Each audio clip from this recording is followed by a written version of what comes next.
Hello, everyone, and welcome. My name is Candy Alexander, and I'm a member of the ISSA International Board of Directors. As part of my responsibilities on the board, I'm also the Chief Architect and Chair of the Cybersecurity Career Lifecycle. And I just happen to be today's host for this virtual meetup. As part of ISSA's Cybersecurity Career Lifecycle, we've been piloting a new program in which it's been geared for the pre-professional and the entry-level members of the ISSA. This is in order to provide our pre-pro members and our entry-level members the opportunity to meet experts and get first-hand knowledge from the given specialty in cybersecurity in an informal and relaxed venue. So again, this is not going to be your typical webcast or webinar. During the virtual meetup, you can ask your questions and learn firsthand, again, what it takes to get the job done, what the skills are necessary to complete jobs, and how to obtain those skills, as well as any other question that you might have in preparing for working towards landing that first job or being successful in that job. We hope that you continue with the virtual meetups as we move with additional topics and guests based on feedback we receive from you, our participants and audience. So please feel free to send us your thoughts on what you would like to see for topics and or guests. So for today's meetup, we have the topic of certifications for those who are just starting out in the cyber or information security profession. As part of our meetup guests, we have representatives from CompTIA and ISSA. We hope that we can uncover what certification programs are available for you, the pre-professional and entry-level person, and when is the right time to go after that certification, and of course any other nagging questions you might have. So let me introduce today's guests. First, I'll go ahead and introduce them in our traditional formal approach, but then I'm going to ask them if they could share a little something that we might not know about them, such as a hobby or non-work related activity that they like to do. So the first person I'd like to introduce is Tara Dean. Tara joined CompTIA in July of 2000 and is the Government Business Development Manager. Tara is responsible for managing CompTIA's relationships with government departments, agencies, and contractors, as well as educating those guests. First, I'll go ahead and introduce them in our traditional formal approach, but then I'm going to ask them if they could share a little something. Yeah? Okay, I was getting feedback. So Tara is responsible for managing CompTIA relationships with government departments, agencies, and contractors, as well as educating the organizations about CompTIA's products and services. Ms. Dean holds a Master's of Education from Florida Atlantic University. Welcome, Tara, and if you could please share with us something we might not know otherwise, such as a hobby or a non-work related activity. Good morning, everyone, or afternoon, depending on where you're joining us from.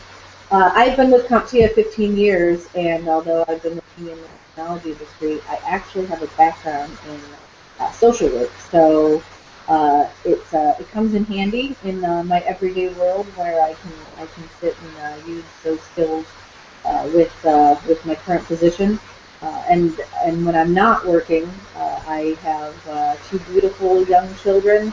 And I enjoy spending lots of time with them and swimming and reading and playing board games with their new things. They're 5 and 6, so I'm really excited to be here today and share with you guys hopefully some information that helps you in your careers.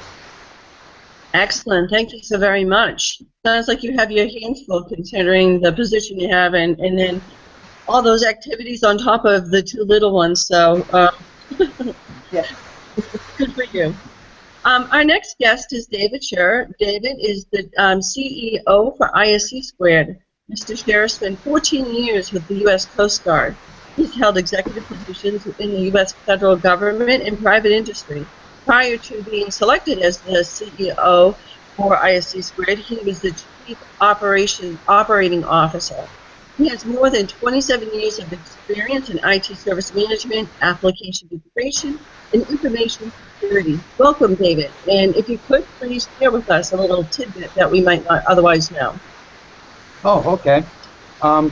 So it's great to be with you. Thanks for asking me to join you and hanging out. So I grew up in Western Pennsylvania, and I have a background in the steel industry, and then transitioned into IT when I joined the Coast Guard and spent 14 years with them, as you mentioned. And that was really kind of my on-ramp to information technology, and Coast Guard was very forward-thinking. We had standard email attachments and office automation in 1986. When I left the Coast Guard, I went on to try to take some of that experience in putting in standard infrastructure and looking at security, across large organizations, and was in the industry for many years before deciding to maybe take some of that operational experience and join ISSA to advance the mission that we have here to inspire a safe and secure cyber world. So it's great to be with you today. Great. Again, thank you very much. So, as I mentioned, we've been doing these virtual meetups for a couple of times now. One thing that keeps coming up is this whole discussion about certifications, and when is it the right time for a security professional or somebody who's aspiring to get into the profession to go after certifications? I'm sure that both of you understand how confusing this space can be for our profession, for somebody who's not intimately familiar. So if I could I ask that you take a moment and describe your organization in the areas of expertise, if you will. So I'll have ladies first, and could you please explain that, Tara? Absolutely. So CompTIA, which stands for the Computing Technology Industry Association, we're a nonprofit association representing the IT industry, and we work in a couple different areas. But the one where I think makes the most sense for today's conversation is in our certifying the workforce. We have about a dozen, a little over, certifications that are really those foundation entry-level certifications. So when we talk about when's the right time to get a certification or that path of certifications, oftentimes somebody who's getting a career in IT will actually begin with a CompTIA certification. And then they'll grow with their experience and their hands-on as they're working in the profession into additional certifications. And so that's kind of where our niche has been. We do have some advanced certifications now that would sit above that foundation, but really our expertise and our background has been in looking at vendor-neutral certifications. In other words, we don't prescribe to any one specific vendor platform. So our entry-level certification that most people get would be an A+ certification. And that one really does address a PC as well as an Apple device, the Androids and iOSs and all of that that you would see out there. And so it's not, and that's what we mean when we say vendor neutral. So you can take CompTIA certification and get that baseline foundational knowledge, and then build from that into the vendor-specific certifications like a Microsoft or Cisco. And then oftentimes we see, folks go and do that. They might come back and get some more advanced, maybe into after a couple of years of experience. Now is probably when you're going to start looking at that career in cyber and security. Oftentimes we don't see people who begin their career in IT and can jump right into a security job. You normally need to have a couple of years of experience at least in understanding networking, security, and that foundation knowledge. And that isn't to say that you can't do a hybrid approach where you would probably be able to jump start and into a career in cyber, but oftentimes we're seeing folks enter into that. In addition to doing those certifications, we have a bunch of information on our website about getting a career in IT. And so it's a great resource to go out to our website. We have a roadmap that actually walks an individual through the certification world, not just CompTIA, but ISSA is on there. You'll see Microsoft and Cisco. You'll see ISSA certifications on there. And you'll see, depending on the type of career you want, kind of the road path, the roadmap that you would take in training and certification from an entry all the way up to an advanced professional in the field. So, that's kind of where our niche sits in all of that is in certifications, where that foundation, and then because we have that foundation, we really try and help individuals understand what a career in IT entails and the kind of paths we should take. Okay, great. And before we move over to the ISC squared, so I have a question that has come up. It says, where can I find the exam dates for the CompTIA Security Plus exam? Excellent. So CompTIA writes the certifications. We work with the industry to develop our certifications. We don't sit down in a room as CompTIA and say, here's what the exam should have. We go out and use industry experts to tell us what this exam should cover, what's changing in the industry. With that said, we also do not do our own training. We have a channel of partners that do the training. And so to train for the exam, that's going to vary depending on how you want to do that. The exams themselves are delivered through an organization, Pearson VUE, is our test delivery platform. And you can actually look on the Pearson VUE website at CompTIA exams or go in through CompTIA.org into our certification pages. You can pretty much take a CompTIA exam anytime of the day that that a business is open. So local community college, a local New Horizons Global Knowledge Training Center. We have our exams delivered on military bases if you happen to be in the military. And in fact, we have floating test centers on ships in the Navy where if you're underway in the middle of the Mediterranean, we deliver CompTIA exams. So it's not something that you would schedule with CompTIA. You would schedule it through Pearson VUE, and it's really the availability of what businesses in your area, both academic and for-profit training, that would have those exam seats available. Okay, great. So thank you very much. So ISC squared. David, could you please explain ISC squared, what your organization does? And I know, being a certification holder myself for CISSP, if you could explain with a little focus on our audience being the entry level or the pre-pros.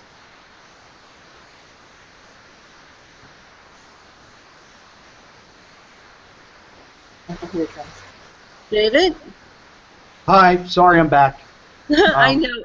And let me just explain to the audience. So we've been having a little bit of issues with Google Hangouts this morning, so our apologies up front that we're having this issue. It seems to be degradation in the connectivity or something that's causing some weird things happening.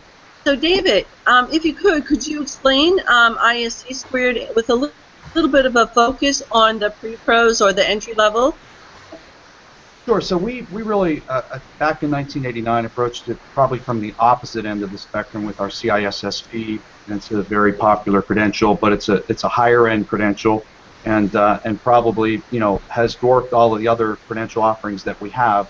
I was listening to CompTIA's explanation there, so it's kind of the other end of the spectrum. In 1989, a group of people got together to try to meet a market need with a very comprehensive certification that is technology agnostic, vendor agnostic as well, and it's ANSI accredited, and we are a certification body, so we follow the same type of rigor in using Pearson VUE testing centers for our exams. But we have a range of other certifications as well. We have our System Security Certified Practitioner, which is more of a hands-on exam for IT professionals that manage infrastructure that provides access to or stores information assets. We have our Certified Secure Software Lifecycle Professional certification. We have a new healthcare certification, a forensic certification, and we just launched in concert with the Cloud Security Alliance our cloud certification. So we have a range of certifications. At the entry level, we really approach that through our Safe and Secure Online. We know that the millennials and younger generations aren't coming into the field as quickly as we'd like. And so through Safe and Secure Online, we go into schools through our members and raise awareness of how children can be safe and secure online, and also make them aware of this very stable career path. And they can use our associate program. Our associate program allows them time to meet the experiential requirements of it. For example, with the CISSP, it's a pretty large high bar for experience. It's 5 years of experience. But if you pass the exam, you can be an associate, and we'll give you 6 years with which to get that experience. You'll carry the associate certification naming convention, and you'll have associate types of benefits as far as a member. And then once you meet that experiential aspect, you'll be a full member of ISC Squared. And the same with all the other certifications. We add 1 year to whatever the experiential aspect of it is, but we really believe that the experiential aspect is important for hiring officials and organizations, knowing that when somebody's a full ISC Squared member, they know that they've met some level of knowledge, skill, and experiential attributes related to the profession that they're going into. And so we need to do a little bit more work on the entry level, but we also know that there are other great organizations like CompTIA and ISSA and other folks that are working in that space, and we recognize we're not the only one in the game. Our CISSP has been very, very successful, continues to grow, and we're trying to work on finding ways to co-create content in middle schools and high schools, and then through our global academic program, we're working with colleges and universities, and just received ISSA accreditation for our CISSP content. So, thank you both. That was a really good overview of your organizations. So one of the things that we've heard in the past with the certifications from our pre-professional and entry-level audience is the whole dilemma as to if, I'm going into the university programs to get my degree in information assurance or whatever. The question comes about, do I continue on in my higher ed degree programs, or do I stop and get a certification, or is hands-on more the approach? So let me pick on you, David, first. What's your opinion in regards to, is it certification versus education, or, what are your thoughts in regards to that? Well, fantastic question. Back in the mid-90s when Microsoft was rolling out, and it was kind of before all the Microsoft certs started to hit the market, I was with the Coast Guard, and we were the first federal agency to award Windows NT 351 as our standard desktop. So you got to go way back, and I know that the younger folks on the Hangout won't remember those days, but I used to get people called and said, how many of your folks are certified? And I said, well, I have no one certified because they're working 14 hours a day. Yeah. Just learning the platform and keeping it running. So I have an operational perspective, and I have a perspective relative to being at ISC Squared. I think that you can come at it any number of ways. Obviously, experience is really vitally important. So if you're in the field, you don't have a certification in formal education. We know plenty of great people that don't have formal education or carry a certification. Obviously, we advocate for that because we think that for hiring officials and folks putting together teams, certification gives them a measure of a bar that's been achieved as far as experience and knowledge, but it also gives them some sense that there are continuing education requirements in order to maintain their credentials. So I don't think that there's one perfect fit, and I think with the delta that we have and the need in the industry, I don't think there's one path to go down. I think formal education is fantastic, but we know that formal education can become dated. We see that 4-year degree programs, things learned in year 1 can be dated by the time you even graduate with a bachelor's degree. And so I think that there's a growing appreciation for certification and formal education when people come out of a 4-year program or even a master's level program, that certification gives people some assurance that people are required to continue to sharpen the saw, to keep their skills sharp, and they're committed to lifelong learning. But I wouldn't profess that there's one path to get there, because I think people arrive there so many different ways. And I think as an industry, we need to be flexible enough to provide them different ways to achieve that end and self-actualize within the industry. Wow, I really like that. I really appreciate that honesty in that answer. I think that that's just it. There's no magic formula. It all depends on the individual and what their situation is, what their skill sets are, and their appetite for going after learning is probably most important. But when you're looking at higher ed, the wallet is a huge factor as to if you're going to be able to go on to higher ed, and what's that going to cost from both the time and money perspective. So I appreciate that honesty. Tara, how about you? What are your thoughts in regards to certification versus higher education? Well, I think David hit the nail on the head. There is no one way to do this. It really is. There's multiple different ways to go about this, and I can't say that one is better than the other. Or what we're finding is that I think most four-year degrees are now starting to embrace, if you're going into one that is specific, especially to the cyber world, they're starting to embrace certification as part of those career paths. We just heard CISSP, the course for that is now ACE accredited. It's the same with CompTIA certifications. We have 4-year degrees that you walk out, your coursework in some of those classes aligned to certifications so that you can walk out with that 4-year degree as well as certifications. And I think there are also the flip side to that. You go and you're on the job and you're getting those certifications and you choose to go get a degree. Maybe it's a requirement for promotion. Maybe that's what you need. And you're going to find that there are now academic institutions that look at that certification like college credit. They recognize what the value is of that certification. The key, I think, that differentiates it is that 4-year degrees, and David mentioned this as well, advanced master's degrees don't have continuing education. And ISO accredited certifications, because CompTIA has those as well as ISSA, those have that component to that. There is some performance that you need to do to prove that you're staying current in what you're doing in IT. You understand what's changing, so you're better able to secure the infrastructure that for your organization. And I think that's probably the differentiator. And so you can't say that one is better than the other, but some going into and understanding what that does. But if I were a hiring manager, in my opinion, and that's all that it is, I'd be looking at probably a hybrid of both. A commitment of somebody who can do a 4-year degree, and with the good skill set of certifications that show that they're well-rounded and they understand the network, they understand policy, they understand implementation of that, and what the threat are. They can do some forensics. We're seeing cyber attacks daily, happening all over. And I think having somebody that's well-rounded in their understanding is probably the best workforce to have out there. Yeah, that's great. And I really like that point, and I'm just going to reiterate it again, if I might.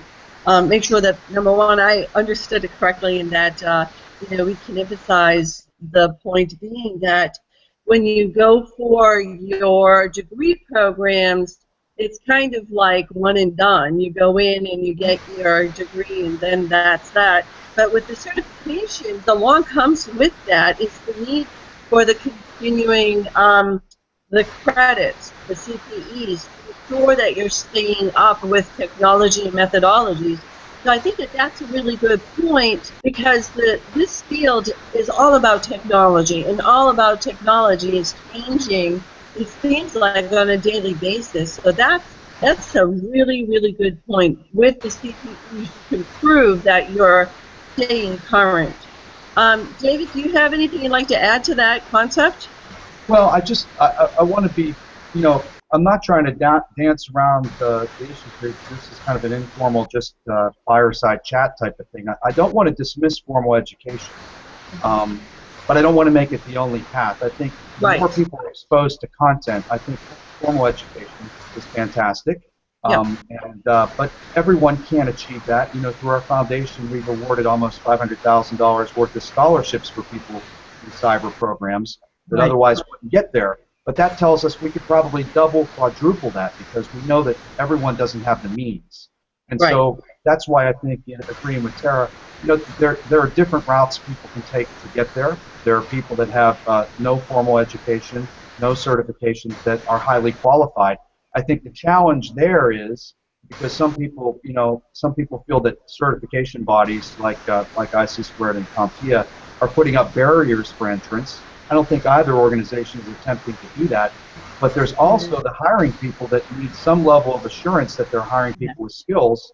And that's always a challenge, because HR organizations and people that may not have technical backgrounds, it's very challenging for them to assess talent. And so Right. I think certification does help them there.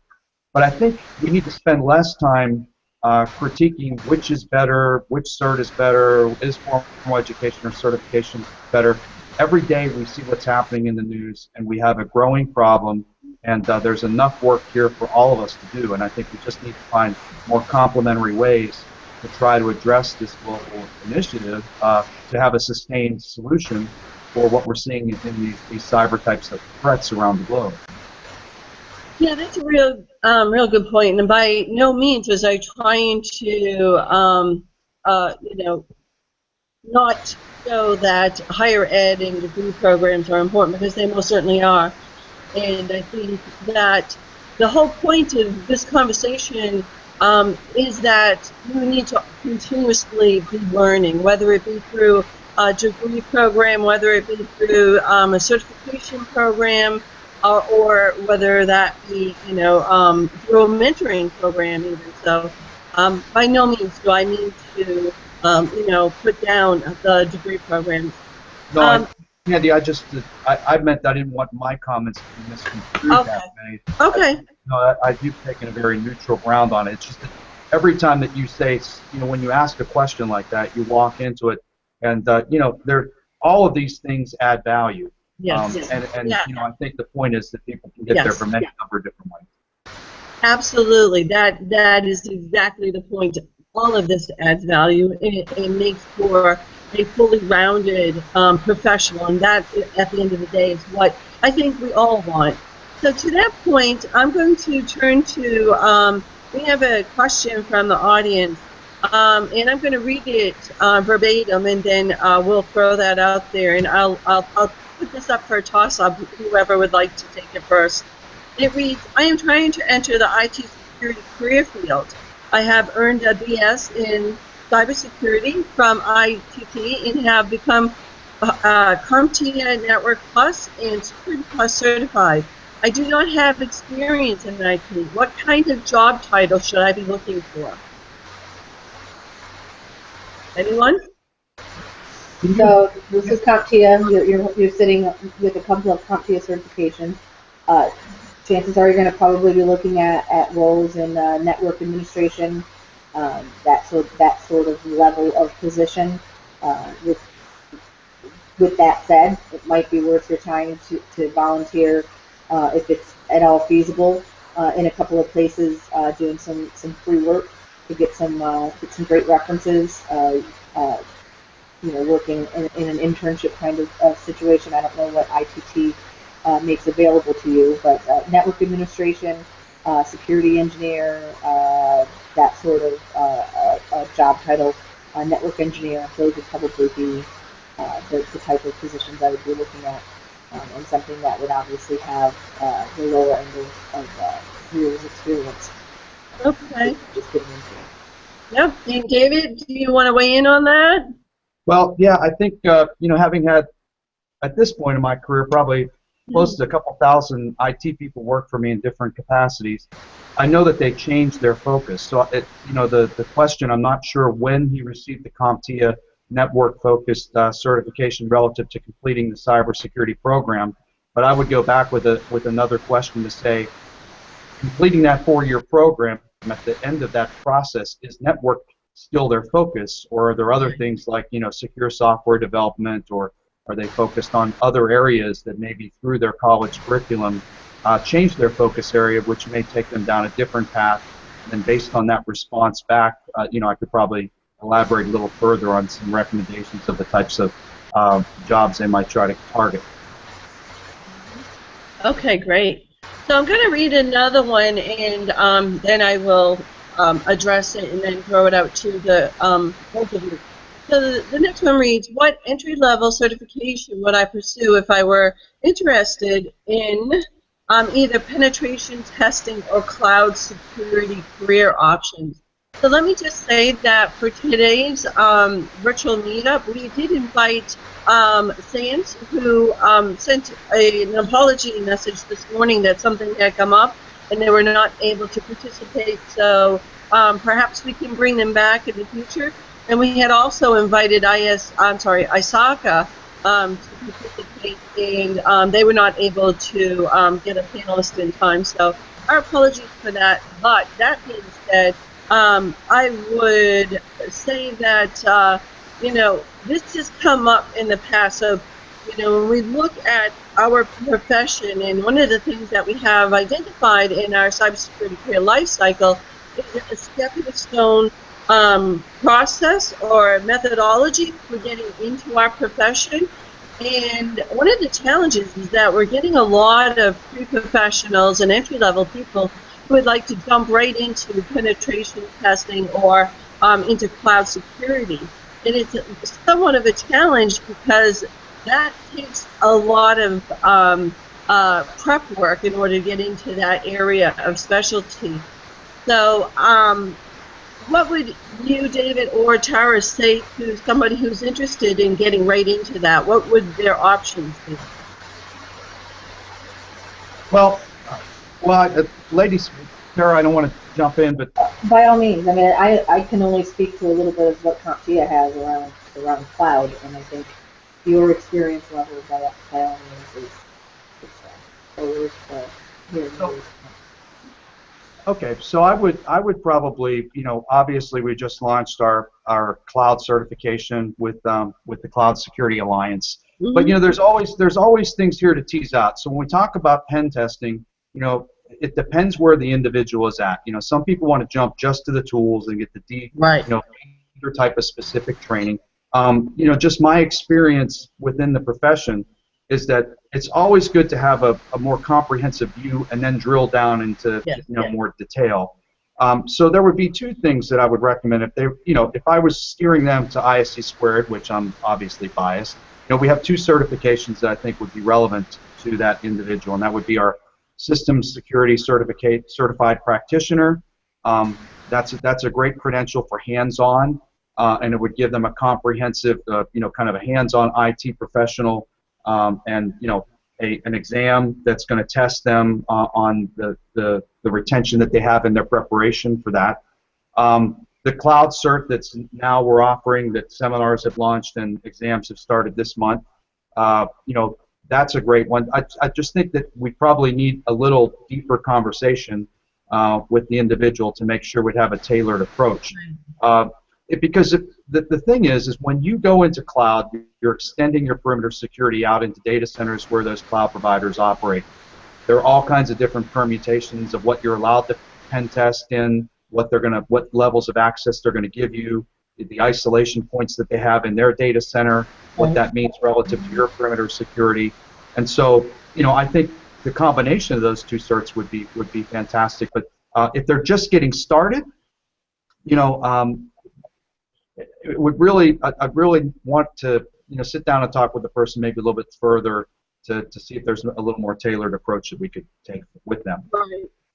So one of the things that we're hearing a lot from the ISSA, again, a little bit about that cybersecurity career life cycle. So with this life cycle, we most certainly believe that as an entry level and a pre-professional, either or, that you need to build a foundation in which you can launch into these different specialties, whether it be penetration testing or the cloud security. So we need to get a good, solid understanding as to what, like, for example, the CIA method is, the confidentiality, integrity, and availability of the data.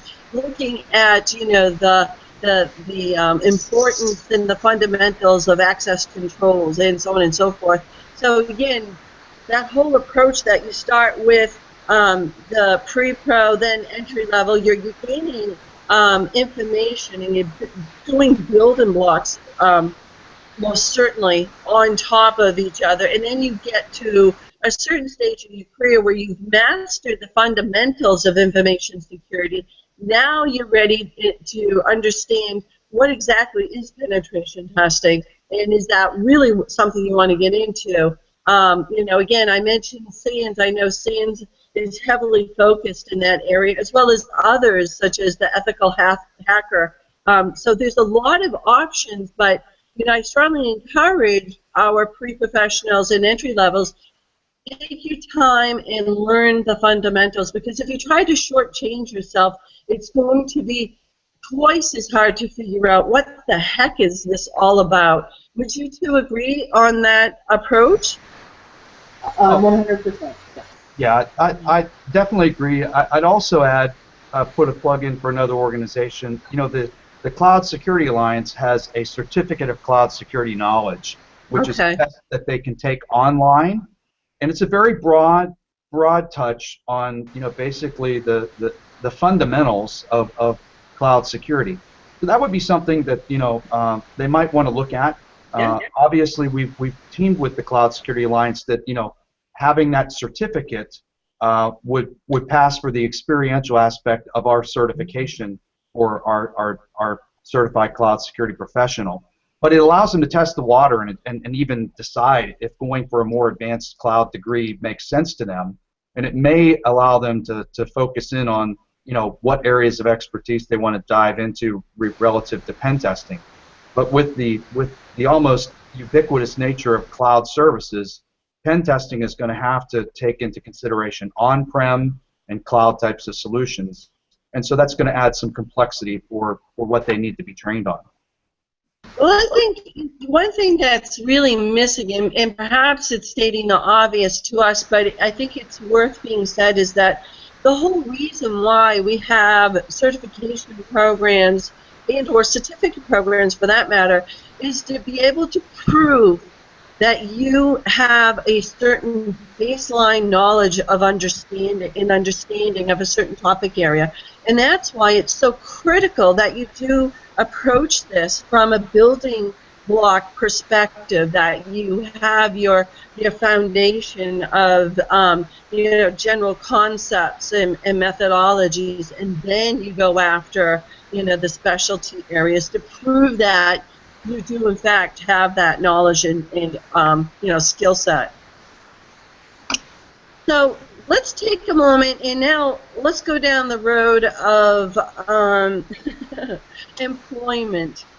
So, you know, some of the things that we're hearing, whether it's in regards to certification or just trying to get a job, is the fact that, you know, it's a catch-22.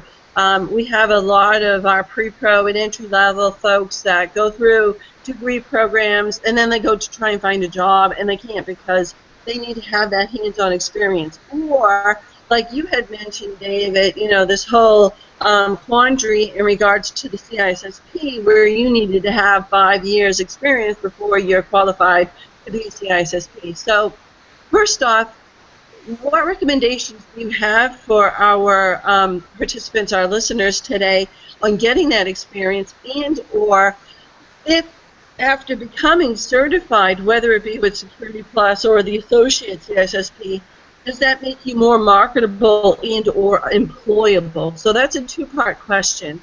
So David, since I, you know, picked on you and mentioned your name first, we'll take your comments and then we'll go over to Tara.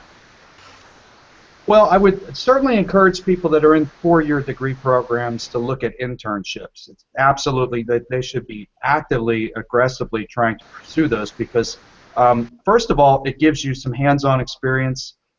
If, for example, you were an associate with ISE Squared and you had our SSCP and you needed, you know, the 1 year experience, we give you 2 years, you might be able to, you know, reach your experiential aspect close to graduation or shortly thereafter and be in a glide path to meet experiential needs and get the hands-on through internships. So I would definitely encourage individuals to seek those internships.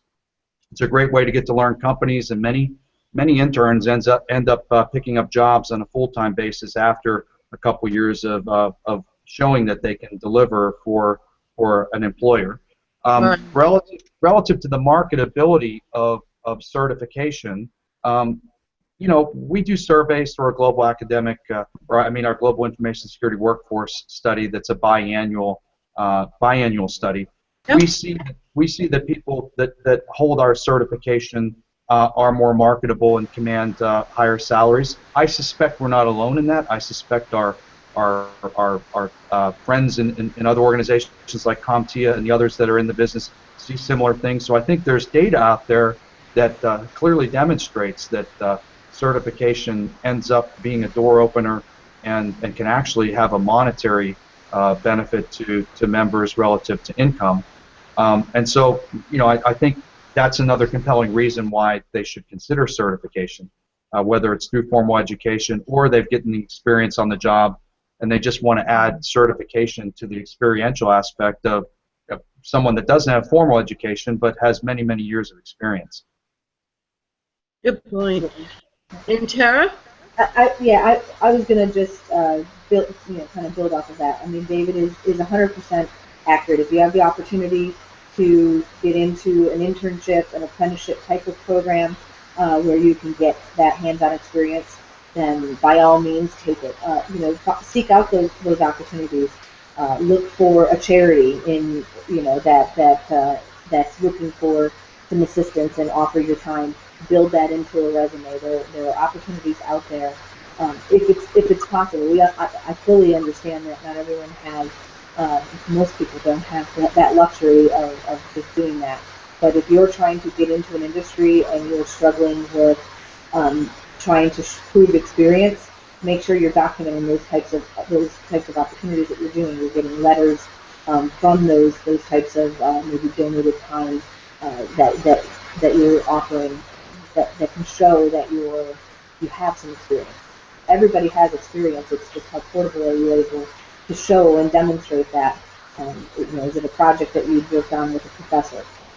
If those folks going through academic, there's lots of time to build and get that ready to seeking your degree. Folks coming through in a different way outside of academia, that gets a little bit more challenging. Now it's assessing maybe your program to see what they have for job placement and relationships in the community, and I think that's absolutely important. There was somebody earlier that mentioned ITT. Do they have that sort of service available to their graduates when they're coming out of their program? Oftentimes that is a big piece of a lot of the even for-profit training now is helping people secure that.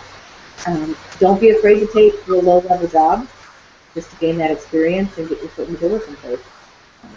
That's absolutely important as well. So I think it's assessing the job market to understand what's happening in your area. There's some great websites that are out there that will tell you what kind of degrees people are looking for in your area and what kind of salaries that they'll garner. David is absolutely correct. Certifications seem to equal better salaries or similar research. Although I will say that CompTIA certifications, as a general rule, aside from our advanced security professional, sit below where a CISSP is sit. We know that. These are the foundation level, and kind of back to that earlier conversation. This is the certifications that people get. We have security in all of our A+, Network Plus, Security Plus certifications. We have emphasis in that, and now those foundation certifications are just that. They're building into your career, and so the salaries are a little bit lower with CompTIA, but we expect people until you get up into a Security Plus and then advanced security, you're in those entry level first couple of years of your position at an organization. Okay, well, thank you very much for that very thorough answer. So I'd just like to encourage once again that our participants feel free to ask your questions. We are addressing them live on the air here, so please feel free to type in and we'll get them answered. David, I have one here for you. It says, I hold a SSCP cert, yet lots of information security entry roles always require, it says always requiring a CISSP. So that seems a little, I don't know if it's quite an oxymoron, but how can an entry-level position be asking for 5 years of experience with the CISSP? Is there something else going on out there that maybe perhaps the industry is so comfortable with asking for CISSP that it's really not understood, or what do you think's going on with that one? Well, that's not the first I've heard that. You know, I've actually, you know, had members and other folks say that, you know, we've lost control of CISSP. And I go, well, that obviously, at first blush, I go, wow, we've lost control. What does that mean? But what they're saying is that industry is putting such high stakes on it that, you know, they're, like you're describing there, even for an entry-level candidate, they're looking for CISSP. Yeah. And you know, it's a challenge that we have as an organization because it has dwarfed our other certifications.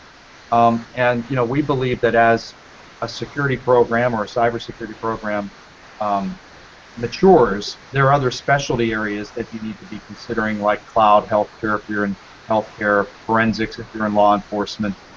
You know, these type of specialty areas. So I think in some cases, perhaps organizations are being too austere in their entry-level certifications or what their requirements of what they're looking for. We're trying to raise awareness on that. And but you know, I will say that the SSCP is a fine accomplishment, and I thank the individual for being a member and holding a SSCP. I think we just have to do a better job of outreach. But you know, it's hard to reach every hiring official, every HR organization on the globe, and Right. contrary to popular belief, we're not out there actively telling them all that, you know, you should never hire anyone unless they have a CISSP. I know that probably sounds like heresy. That's what we should be doing, but we don't have the people or the bandwidth to do that. It's just that the notoriety of the certification continues to grow, and so we've got to you know, do better outreach, I believe, but also, you know, our goal as an organization is to look at cybersecurity holistically, and there are a range of specialties areas that need to be there, and then there's always going to be the deep dive into the specialty products that are offered in those topic areas or in those domains. And so what Tara said, you know, both of our organizations try to stay technology and vendor agnostic, Right. and there's always those opportunities for vendors, you know, whether it's Juniper, Cisco, Netgear, whatever the case may be, to promote that component level training, but we still believe that it's absolutely essential that the professional understand programmatically what the role is and how these pieces fit together in an overall security architecture. Yeah, and David, I don't know if you guys have this happen, but we struggle sometimes making sure, you know, people in HR are writing these job descriptions. It's not always the technical folks. They're saying, hey, I need someone to work, you know, in a network administration role. Go do it. And so, you know, they could have read an article that day, or the latest buzz could have been, you know, everybody needs to have a CDH, or they need to have, you know, CISSP. You know, let's just go for the best. And you know, the ironic part of that is, you know, people with the CISSP are not going to apply for an entry-level position, which is, Right.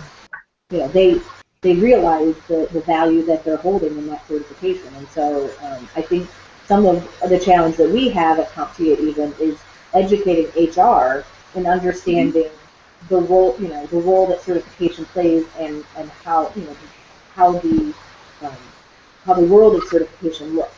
So, you know, the buzzword could be Microsoft. Everybody needs to have, you know, the Microsoft certification. So, you know, let's, you know, an MCSE. I want everyone with an MCSE. And it's not necessary if you know, you have folks that are, you know, working on Cisco sites. It goes back to even, we recently had the first meeting of the International Consortium for Cybersecurity Education and Professional Development while we were at RSA.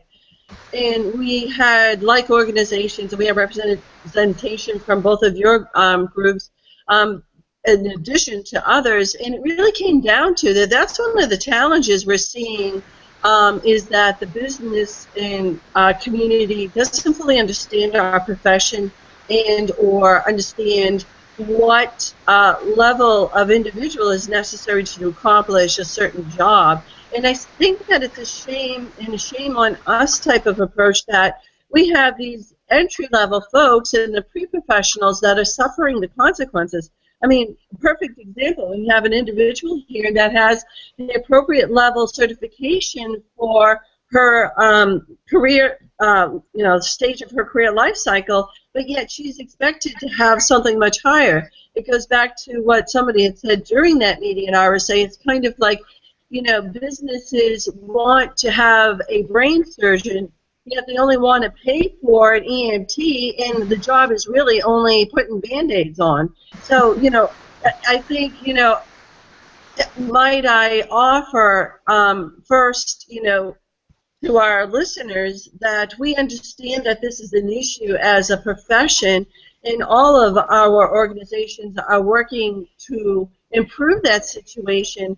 But again, in the meantime, it doesn't, our words do not necessarily help these people to get employed first. So how do we, what do we recommend that these individuals do that they're looking for entry-level jobs, they're got the right certifications, but yet they're still not quite looked at as a plausible candidate, because a lot of the HR systems are looking at keywords such as CISSP versus whatever. So how can we work around that? Is it appropriate for candidates to write a note to HR further explaining their qualifications, or how do we, the three of us, the three organizations that are on the call today, how do we communicate to our listeners today as to what they might be able to do today? Yeah, I think a couple things. We've got a demand side issue within the market that I think bodes well, and because there's so much demand for people that if they're finding organizations that are being that austere, I suspect with relatively little effort they're going to find other organizations where they may have better opportunities, and that may be a leading indicator that those companies still haven't quite put their arms around the security program. Because if I'm a CISO, at an organization, and I'm putting position descriptions and job announcements on the street, and I'm trying to build, entry-level folks up for succession planning and so forth, I'm going to be very keenly focused on how those job announcements are going out. I'm going to know that if I'm setting the bar too high, I'm not going to get those developmental individuals into my program with which I can bring them along and mentor them. So there's that aspect of it. And then I think, you hit on it, Candy, is that as a profession, we need to continue to be raising awareness within, the hiring community. But I think if it were a tight market, I think this would be a real train wreck for folks. But it's not a tight market. The market is wide open. In fact, what we're seeing is that burnout is increasing because the workforce is too small, and they're working extreme hours. And so I would just encourage those folks not to be dismayed or to give up. That there's still plenty of opportunities out there. That they'll probably find something when people. And I think your point on a cover letter that identifies that whether it's a CompTIA or an ISSA squared certification, maybe a little elaboration on the organization that's behind that cert and the topics covered, might be compelling. So I think that's a great recommendation, Candy. And then just understanding that they're in a very hot market, and they shouldn't give up and keep fighting the good fight, and they may end up in a place that is better than they thought, just by the fact that those organizations understand that these are entry-level positions, and there are plenty of fantastic entry-level certifications that should be adequate for their needs. Excellent, great. And Tara, do you have any words of wisdom in that regard? I mean, I think David again said it so well. That there is no golden ticket to give anyone to sit there and say, here's the way that you do it. And if they're putting out unrealistic job postings, they're not going to get the candidate. There's going to be a point where that's going to be made evident, and an organization that's expecting that level and only willing to pay at an entry level is probably not the right fit for you anyway. So I encourage you to continue to think outside the box of places. IT is everywhere. Everyone has an IT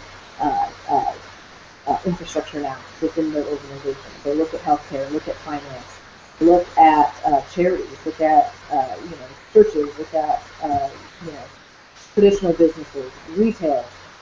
It's everywhere now, and I think the biggest key is for an individual, understand.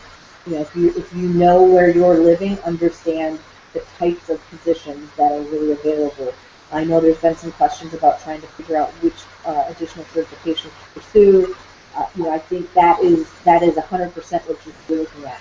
Look at the positions in your area in IT, and to get a better understanding of really what your market is looking at. Unless you're willing to move all over the place, and it's difficult to find entry mid-level positions that are going to pay for you to move. So unless you're willing to fund that, you need to look and see what's in your geographical region that you're willing to commute for positions to help you understand what type of training you're looking at, but also assess where your strengths are, what interests you. David had mentioned it earlier, but as you're going through your degree, was there an area of focus that you kind of steered towards, and that's where you kind of started to you do that even at a 4-year degree. You start taking your electives and other subjects, and all of a sudden next thing you know you've got a minor in history or something like that.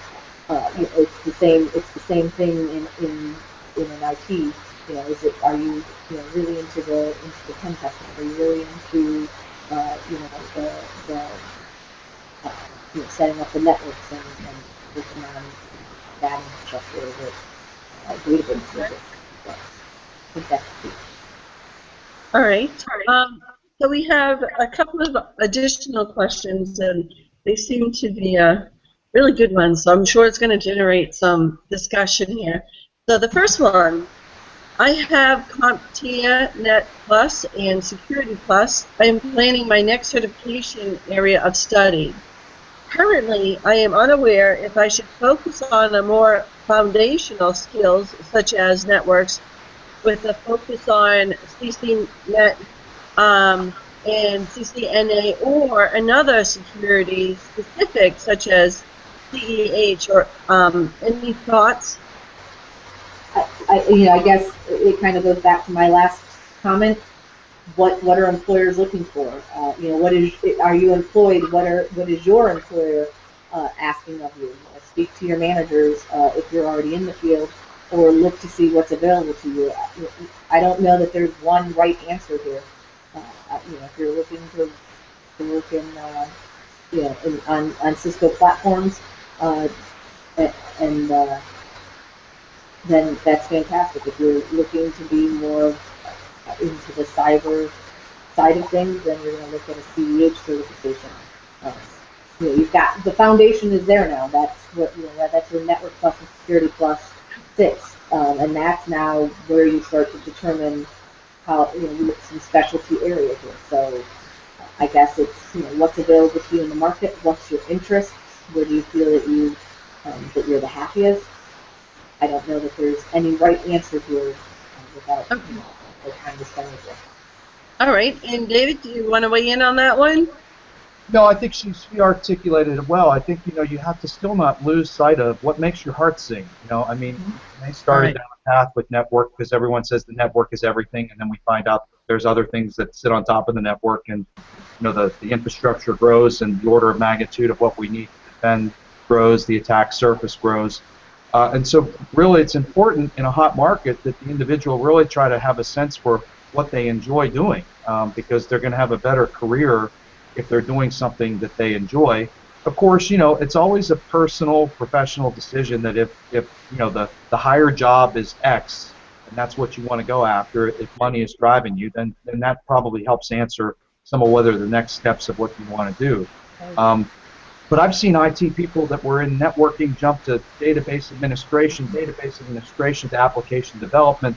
It's all over the board, and people start down a path, and sometimes they feel painted into a corner, and they can't get out and jump into another career path. So I think people early on in their careers really try to spend some time and really see what those classes that you're taking in college or what you're doing on the job that resonates with you, and let that kind of be your guide as to what certifications you think are going to be best suited for advancing your career. Yeah, that's an excellent point, and it almost begs the question, almost like the chicken and the egg theory. So do I go and get a certification and then hope for a job, or do I get the job and then go for the certification? Would either of you like to comment on that quandary? Probably not. There's no right answer. If you luck into a position, and many corporations are now starting to recognize the value of having training dollars, obviously associated to their staff, and you can get the position. Maybe it's worth your time to wait and let your employer pay for it if you can get in the door for it. I think in IT you're going to struggle with getting a position. Maybe after a 3-year degree, yes. Maybe that's where you sit. If we're talking about folks that just graduated from college, they had some great internships, they can get in the door, and then we will figure out what certifications make sense so that they can stay current with their knowledge base, and that's fantastic. That's a great option. You may not get the position without a certification, and that happening as well out there. So I think there's no right answer. Okay. David, would you like to comment on that? Well, I think, a number of years back I asked a COO what they look for in a CIO, and they said they look not just at the resume, but they look at the professional experiences the individual has elected to have. That elected to have is a really important part of that statement that stuck with me all of my life. And I look at that in individuals as well. And Tara touched on it earlier.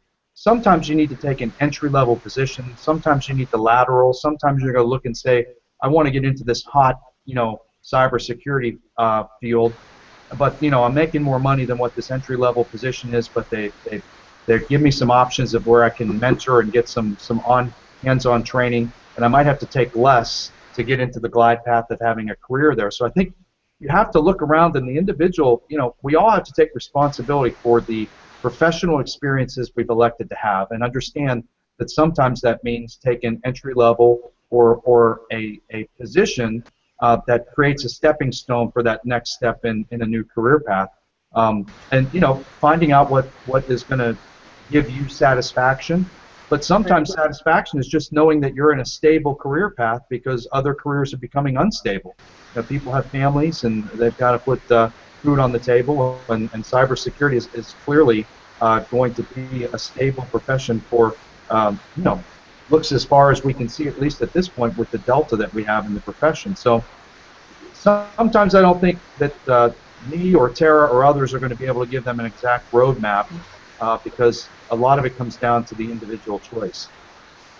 Absolutely, absolutely. Couldn't agree with both of you anymore. That is absolutely true. So the next question we have is, can you comment on the value of the GIAC certifications, the EC Council certifications, and offensive security certifications? They seem to be competing alternate certifications to ISC squared and CompTIA. So I think the question is really trying to stir the pot a little bit. So any comment on that? I'll go for. I have nothing negative to say about other. I mean, let me just put it this way: our vision is to inspire a safe and secure cyber world. For me to critique another organization that's in the same space, that's doing good work, would be incongruent with what our vision is. I'm sure those are perfectly fine certifications. I'm not intimately aware of domain structure, and I can't go blow by blow and try to do a side-by-side comparison. But I would say that, I'm sure they're perfectly fine certifications, and really, customer choice, well-informed customers are going to do their own homework, just like they would purchase or acquire anything else in their life.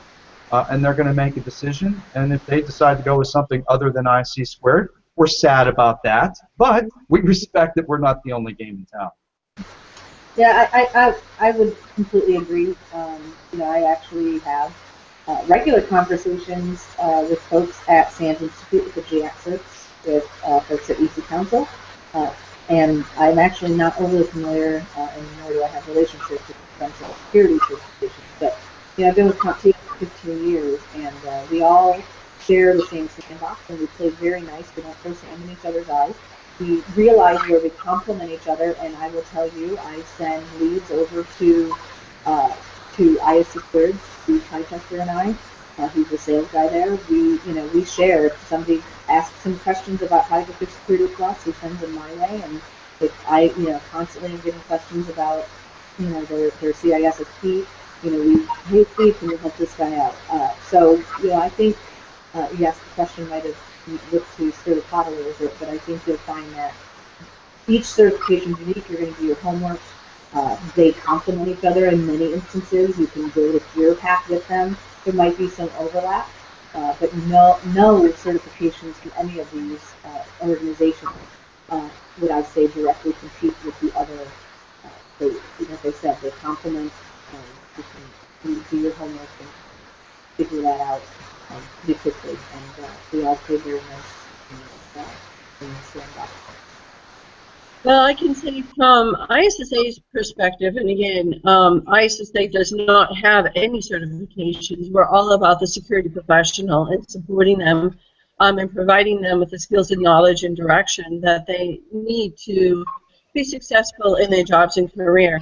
We purposely are neutral in regards to certifications, and again, that's why we felt very comfortable in having this discussion today and inviting the certification entities to have this, round table, if you will. Most certainly, we concur with both of you that although the question might have been meant to kind of like stir the pot and get some competition going, it really isn't a competition. I think one of the things that we've heard throughout our virtual meetup has been the fact that it's up to the individual and it's up to what their passion is and what's driving them into this information security career or cybersecurity career, however you choose to say it. That it's all about the passion. It's about the individual. It's about that the environment in which one chooses to take that path into. I think it's also really important, as was mentioned, that we recognize as professionals, whether it's pre-professional or a professional, the fact that these are all complementary. That when you go into a work environment, that each one of these certifications have a place within that environment. We all work as a team, and to that point, perhaps I could ask one of you to speak a little bit about the newly formed C3 organization and what its purpose is and how you see it as helping the industry and the profession moving forward. Would one of you like to take that? Sure. So the Cybersecurity Credentials Collaborative, the C3, is really just what Tara and I have described, and industry people within the space coming together to try to collaborate and take on leadership within the industry in a non-competitive way, right? How do we advance the industry coming together on various issues, research, and looking at things that we can do to try to advance the profession? And I think it's a good first start of trying to break down the how do we take each other's inventory and be more focused on how we try to address the global need. I think I've only been involved with it, just to give you my background. I mean, I've only been a member of ISC Squared since 2012. So I was in the profession, and when I was selected as the COO, required to get a credential, and so I sat with the CISSP, and so I don't have all the history of this. What I pick up on sometimes is as maybe competitiveness or whatever within the industry. So that puts me in a unique position to just look at things from a greenfield standpoint and saying, okay, whatever happened in the past or whatever is there, let's respect the sweat equity of everyone that's tried to advance the profession and find these ways to collaborate. And I think the C3 is a good step in that direction. Yeah, I completely agree. I haven't been participating in the C3. CompTIA does, but it's not a function of what I do at CompTIA. But we've been in there with ISC Cert and all of these other cert bodies It's probably been about 8 years, I want to say, when it first formed, and it was with that same intent. It was looking at the global cybersecurity market and looking how we can collaborate and support each other and in turn the profession. So I think that's it in a nutshell. Okay. So, I think at this point we're probably ready to wrap up today's virtual meetup. So if I could, I'd like to toss this back to the two of you. What words of wisdom would you have for somebody starting out as a pre-professional or an entry-level security person? What shortcuts, what words of wisdom, what would you have to say to someone? Mara? Oh, you said that I am. Yeah. Did you say Tara first or David? Yes, Tara. Oh, sorry, just making sure. I don't know that I have fantastic words of wisdom. I think it's a growing market. It's a hot market. There's buzz around cybersecurity right now, so I think it's a perfect opportunity if you're looking to get into IT and into cyber. It is now is the time to jump into it. Take your time. We talked about that already. Look at assess what's available to you for training, for degrees, for certifications. Look at what's available to you. Find what you're passionate about, and then stick with it. Don't give up after the first rejection. Like most things, if it's something you're passionate about, then continue to do it. Great. Thank you very much. And David. Yeah, I think as a PMP, I think you got to develop a plan and work the plan, right? So if you're not in the profession yet, then you need to start to look and try to ascertain what specific areas of the profession you're going into. There's a wealth of information out online. You can research all of these great organizations that are in the certification business. You can look at colleges and universities that are ramping up on their cyber programs. And so, there's kind of the two facets there. Someone that's looking to get in and somebody that's in an entry-level position. If you're in and you're in an entry-level position, you've been fortunate enough to get in without a certification or without formal education. You probably have some decision points there because you're working long days because there's no 8-hour days in this profession.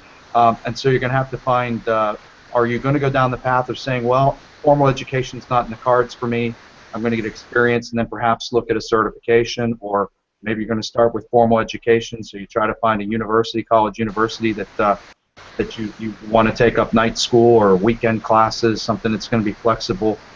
It's really a whole range of different ways to achieve the end game. We kind of started out there, we're kind of ended up the same way, that there's not a cookie cutter approach. There's a certain thing that we all have in our lives to take responsibility for our careers, and they're not easy decisions. And so if you're an entry level, you got to sit down and put your plan together and then work the plan. And know that you're in an extremely hot market. And even if you get it right, that you go down the pen testing side of it, but maybe you want to be in application security testing or something slightly different, you're probably going to have a jump-off point because there are going to be opportunities for you if you don't necessarily get it caught on right out the gate that it's a very hot market. But you need to engage in continual life learning. I think Tara and I would both agree that that's one of the things that we emphasize as certification bodies is that you never arrive. Your skills are never going to be the highest degree that they can possibly be because things are changing too quickly. So try to find a path, whether it's formal education or certification, that's going to, if you're not a certified person in the industry, you're going to need to commit to yourself to that lifelong learning and continue to read and put together the type of curriculum that's going to continue to keep your skills sharp. So however you arrive at that end, I think Tara and I would say we think that ISSA Squared and CompTIA are great places to look. But however you arrive at that end, I certainly wish you luck in your career path. Absolutely.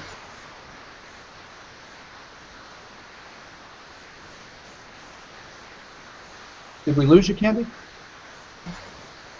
Do that plan. So we hope that you've enjoyed this virtual meetup. Please, again, provide feedback to us. You can contact us, and I'm going to actually turn that over to Leah as to how you might be able to provide that contact. Yeah.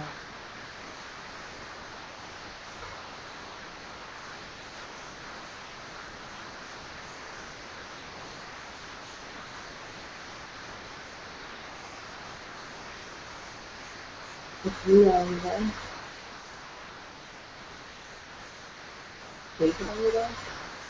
Leah may be having some audio problems. Candy's frozen. Hi, this is Leah. Did Candy? I was having trouble hearing Candy. Did she ask me to speak on something? She, Yes. yeah, she asked that you just kind of offer where they can offer their feedback. Can you say that again? Leah, I think she was asking for you to just offer the folks that have joined us additional information on where they can give their feedback, offer their suggestions. Yeah, if you could, Leah, just close us out, provide how they might be able to provide feedback, what email address they can use, and so on and so forth. Absolutely. So thank you, everybody, for joining us today. We really appreciate you taking the time to hear about these entry-level certification topics that we've talked about.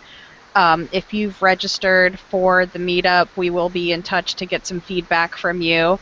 And then, of course, if you want to view the upcoming meetups we have for pre-professionals, we have them listed on the ISSA website, as well as on our Google Plus page and on our YouTube channel where you can register for those. We have some coming up on August 13th on networking, mentoring, and continuing education.